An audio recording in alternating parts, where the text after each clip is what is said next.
Hello and welcome back. Today I'm going to tell you about something very, very important. How to avoid a sucky boyfriend. Now, first, how do I know the answers to how to avoid a sucky boyfriend? No, I wasn't a sucky boyfriend. No, I didn't have sucky boyfriends, but I'm a dad, as you know, and I've got three daughters. And yes, they went through a couple of sucky boyfriends. And as a dad, what I told them is exactly what I'm going to tell you right now.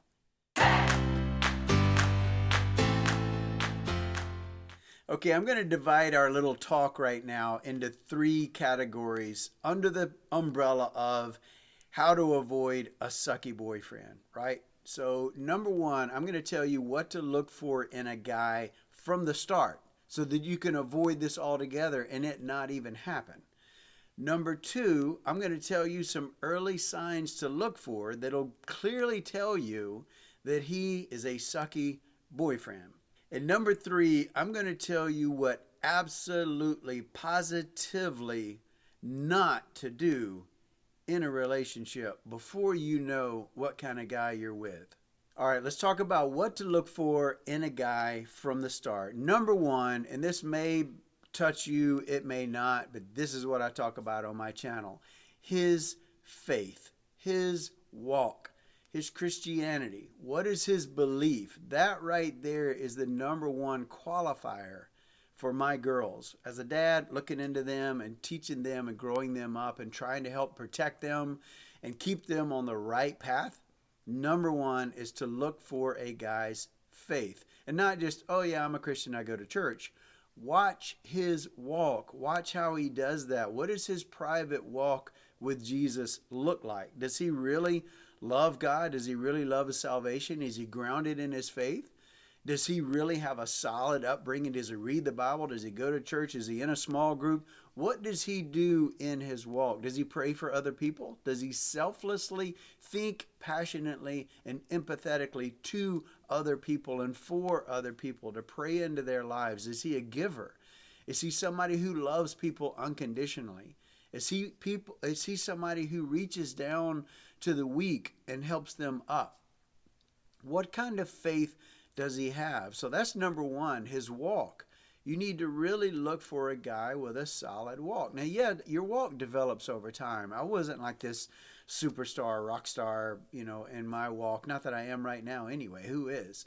But in my early 20s, yeah, I had a walk. Wasn't very solid, but I was a good guy. There were other things that made up for that as I was growing in my faith. But that root right there, having a walk, having a faith, having a belief in Christ is so huge from the start, because that is your solid foundation. That's the ground in which all of this is built upon. That's the foundation, the solid floor for your entire relationship starts there, because there's so many things that can go wrong if you have faith and your partner doesn't.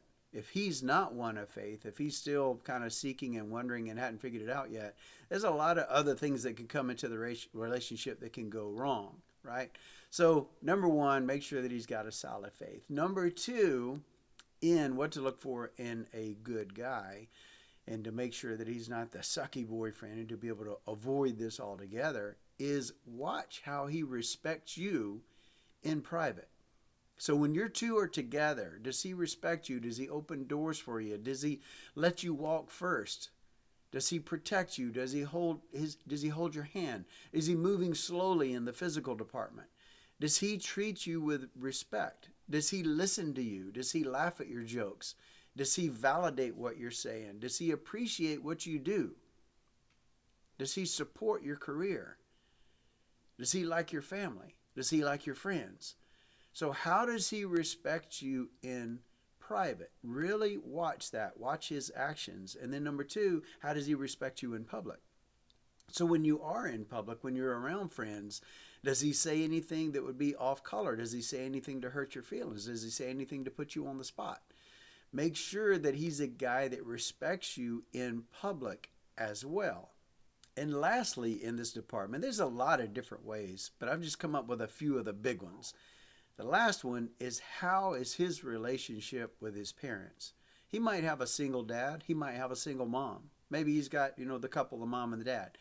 Any one of those is fine, but it's his relationship with them. Is he disrespectful or is he respectful? Does he love them? Does he say when he's going to be home? Does he say what he's out doing? Does he call them often? Does he still live at home? Does he live away? What is his relationship with his parents? That is so huge in determining what a guy is going to be like for you, because the relationship with his parents is the longest relationship he has ever had in his life. And if it's broken, if it's tattered, if it sucks, you need to watch that. You need to be very careful with how to proceed with that. Now, he may be a great guy and his parents are sucky. Determine that for yourself. Don't just take his word for it. Be around them. See the parents. See the mom. See the dad. What kind of people are they? See if he's just, full of it and it's him that's the problem. Figure out, just kind of stay back a little bit and watch to see if he or the parents are the problem. But his relationship with his parents can tell you so much about what kind of guy he's going to be, what kind of boyfriend he's going to be, what kind of fiance maybe one day, and what kind of husband, what kind of father he's going to be one day. Stems from that relationship that he's got with his parents and how he talks about them and what that looks like. That can be a huge indicator, so just make sure he's in a healthy spot in that department. Now, number 2, what are some of the early signs that you might have a sucky boyfriend?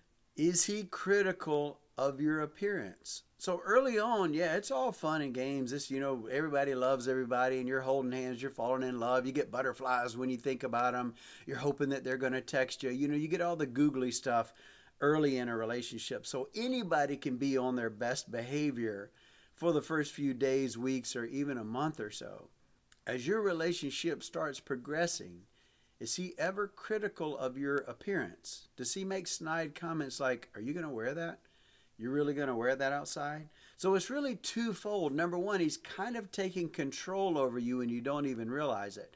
So he might say that dress is too short, that shirt is too frumpy, the sweatshirt's too frumpy, your hair's not right, your makeup's not done right.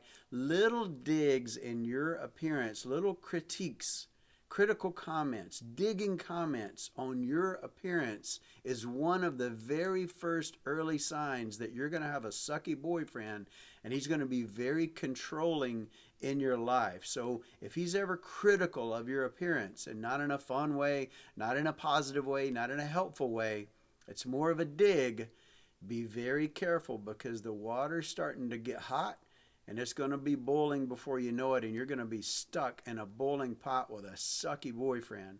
So that early stage, make sure you're listening and paying attention. Is he critical of your appearance? Is he belittling to you in private? So when you're together in private, does he ever say anything critically belittling you about maybe your career choice, or about maybe your appearance, right? Not just your clothes, but your appearance. Does he belittle you and make you feel less than? Maybe you didn't finish school all the way. Maybe he critiques you about your smarts, right? Your brains, your ability to understand things. Maybe you're just your knowledge of things. He's getting critical about that and belittling you. So critical of your appearance, that's huge, and it's a very big sign that, hey, we better watch out. But that second, when he gets belittling of you and he makes you feel less of a person with little comments in private, that's another sign. Does he also, this is another one, does he belittle you in public? So when you're around friends, if you say something like you're trying to joke and he's like, that was stupid, and he embarrasses you, he calls you out in front of other people. Maybe he calls you a name. Maybe he says something a little off color to belittle you in public. Another huge warning sign. You're with the wrong guy. You need to start making your exit plan, because this is not going to be pretty the longer this situation goes. You need to really, really seriously consider where you're going forward at this point. If he starts doing those two things, being critical of your appearance, what you're wearing. 2, if he's belittling you in private or belittling you in public. A lot of those things stem from jealousy. Is he getting controlling? Girls, oh God, this is so hard. My girls, when they were growing up, if a guy became controlling or jealous, the early sign for a girl is thinking he really loves me. He's wanting to protect me. I love how much he's willing to fight for me. Bull crap. That is an early sign that you've got a sucky boyfriend. If he asks you why you were late, where were you last night? Who were you talking to? Why didn't you call me back? What took you so long to text me? Why are you wearing that shortcut dress out in public? Those controlling things over you is really not coming from jealousy. It's coming from control. And it's an early sign that he is not going to be a great person to be with later. And this is going to escalate and turn into something really, really nasty in a relationship that you're going to regret for the rest of your life. So when you start seeing these little signs, don't be flattered by jealousy. Don't be flattered by his little controlling ways to know more about what you're up to. That's not flattering. Don't think that you're more loved or more needed, more desired because he wants to know why you haven't texted him back. That's not a good sign at all. You need to get ready to run. You need to start making your plans for your exit. Another little early sign is if he's becoming accusational, where he starts accusing you. Why did you look at that guy? Why did you laugh so hard when that guy was telling his joke? Why are you always talking about this guy, looking at this guy? Anything where it's accusational, who were you talking to? Were you talking to that guy? Where were you? Were you with that guy? Anything accusational is not good. Once again, early on, that might be like, oh, he's just trying to protect our relationship and he really wants me and all this stuff. No, accusations come from a root of control, and that control is going to rear its ugly head and get nastier and nastier because he's reeling you into his web. He's like a big black widow that's reeling you into his web. And I know black widows are females and all that. I get that, but you get my analogy here.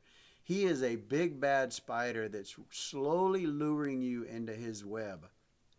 That's why he doesn't expose all of this stuff super hard, super early, because he has to slowly wade his way into it to weave you into his web so he can have complete control over you so you can't escape, you can't get out, you feel like you can't get out, and it's going to get worse and worse. So recognize these signs early so you can start making your escape plan immediately. The last one on the early sign, and gosh, I pray that it never gets to this point, but if he ever becomes physically abusive to you, if he snatches your wrist, if he moves your hand back, if he pushes you in an argument, that is immediate exit sign. Do not fall into the trap of putting up with that, tolerating that, waiting for the apology. They get physically rough. They push you. You cry. You go home. You're devastated. You cry yourself to sleep. Your parents are wondering what's going on. You're miserable. You're not eating. You're doing crappy in school. A few days go by. He comes crying back. I'm so sorry. I love you so much. If I didn't love you so much, I wouldn't do that stuff. I just don't want to lose you. I'm so scared of losing you. Cry, cry, apology, apology. That is a cycle, and it's not going to get better. And no, he doesn't love you that much that he needed to push you because he was so upset he thought he might lose you. No guy should ever in any situation be pushing on you or yanking your wrist or slapping your hand away or hitting you in any form or fashion. That is a cross the line barrier that should never ever be entered into. You need to get out immediately. Don't let the cycle start where it's verbal, emotional, or physical abuse, tears, separation, and then apologies, and here we come back, and oh, I'm so sorry, I miss you, and you get back together, because the next time is going to be worse. The next time is going to be worse, and you just don't know where it's headed. So make sure you heed and listen to these early signs so you can get out early, because the deeper you fall into the web, the more it gets tangled up around you, the harder it is to escape, and you feel like there's a no-win situation. You start losing yourself, you lose your identity, you lose your self-value, your worth, and you start thinking, this is all I'm good for. This is all I deserve. This is all I can get. Maybe I deserve this. And you feel tainted, you feel used, you feel abused and tattered. You feel like, now I'm not worthy for love because this is it. This is what I'm going to get. Wrong, wrong, wrong. Absolutely wrong. Every day is a new day in Christ. No matter what you're going through, no matter what you've been through, every day is a new day. Just step up with your decisions and decide, you know what? God, you forgave me for all my sin and all I've done. You can get me out of this pit. You can help me move on. You can wash me clean. You can help me make decisions this day forward so that I can find the right guy, so that I can go back to step one that I was just talking about, with how to find that early guy, what to look for in a guy to avoid all this altogether. Go back and listen to the beginning. Start looking for that relationship because you deserve it. God wants to give you the desires of your heart. He knows what you're looking for. Write them down. Write down exactly what you're looking for in a guy, and then start praying for it. And just ask God in His timing. It's not going to be in your timing. It's going to be in God's timing. When He thinks you're ready for it, He's going to give it to you. But you've got to yield. You've got to get on your knees and yield to God and ask Him to deliver the guy who you're seeking, the guy that you want. So it doesn't matter what you've been through, what you're going through, what you're in right now. Tomorrow's a new day. You need to get out of this crap. You need to get rid of the crappy boyfriend, get rid of the suck, and start living life to the fullest, because He's got that for you. And there's a new page, there's a new day, a new beginning. Everything can start fresh. So make sure that you understand that and you're not tainted. Your self-value hasn't gone down. It's only in your head. It's only in your own mind that your value has gone down, because it clearly has not, and you need to recognize that. And this third thing that I want to talk about in how to avoid a sucky boyfriend is what absolutely, positively never to do in a relationship when you're still figuring things out. And that's become physically attached to the guy. Once you go down the road of physical, sexual attachment to a guy, for a girl, your soul is now attached to that guy. It does something to you to where you're now so involved, so vested, so into this guy that his control goes tenfold over you. His power over you just increased 10 times, 100 times. When you become physically sexual with a guy, your attachment to that guy and that relationship just went up multiples. I won't say 10, I won't say 100. It goes up multiples. And your ability to get out of the situation, to recognize the situation, to have the power, the strength to get out, weakens so badly. You're now just a little invalid insect wrapped in his web. And you gave him all of your power. Your body, your decisions, that's your power. Once you give that over, you've given the keys to the kingdom. Now He holds the keys to your body, your life, your soul. And it's very, very hard from that point on to be able to recognize it and get out. The cycle gets worse. The patterns get worse. The apologies get more often. The critical, the belittling, all of that stuff gets worse and worse. The physical, the abuse gets worse and worse. Once you cross that line, because He knows He holds the keys. So girls, never get physically sexual with a guy in a relationship early on. Really, I say no, don't till you get married, because that's what God says. The Bible says don't. Promiscuity, is that the way to say that? Premarital sex, not a good thing. It's just problematic. All the way around, it's problematic. It winds up in abortions, God forbid, or early or single parents, or bad relationships, or early divorces. It winds up in so many wrong things. It's just not good. So yeah, if you can do it, if you can tough it out, be a virgin till you get married. Problem solved. But if your relationship goes too far and you've been with a guy for a while and you know he's the right one, but it's just not the right time to get married yet, and you do fall into that temptation and you do fall into a sexual situation, do not do that until you know all of the things, his relationship with his parents, his walk with Christ, all of that. If he's going to be respectful of you, if he's not going to be critical, he's not going to be belittling, not going to be controlling, not going to be jealous, not going to be accusational, all those things. And it still doesn't give you a free ticket. It still doesn't give you the ticket to, oh, he passed all the things. I'm going down my checklist, so let's have sex. It's not that at all. But I do know temptation is real, and I know relationships are tough. And if you think you're with the right one, you fall into that, I get it. It's tough. That's a hard situation to be in. But it's not a hard situation to recognize the signs early, and before you know really about a guy, don't give in to the sexual stuff, because it's only going to get worse.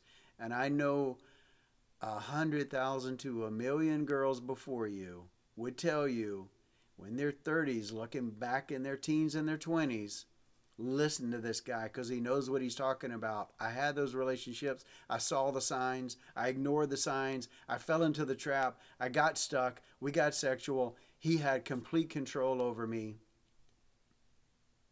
Had a baby out of wedlock. Got divorced early. He was physically abusive. All this crap can be avoided by listening to what I'm saying right now. Just listen and pay attention to this advice because it's so good for you. Okay, what should you do if you follow this lesson? If you followed what I'm saying, you look at number one, okay, your guy doesn't have the right qualities. Your guy doesn't have his walk. He doesn't have a great relationship with his parents. All the stuff that I told you the first one. The second one, he's already showing early signs. He's showing early signs of the critique, the belittling, the accusations, all that stuff. Number three, you've already been sexually physical with this guy. You failed. You got all three, and you're like, okay, now what? Because I hear you. That's me. You're describing me to a T. You must have a window into my life. How do you know? How are you saying this? Because this is exactly what I'm living, and you know who you are. What do? You need to start making your plan to get out. First step is to tell the people you're closest to. Who do you love? Is it your parents, your best friends, your grandma, whoever it is, a pastor, a coworker, whoever you're closest to? Confess everything to them, what the situation's like, and say, I need to get out and I need help. You need to get away from this guy immediately, but you've got to have backup. You've got to figure out who's going to be backing you up, who's going to be holding you accountable that you don't fall back in the trap again, who's going to be protective of you so this guy doesn't go crazy.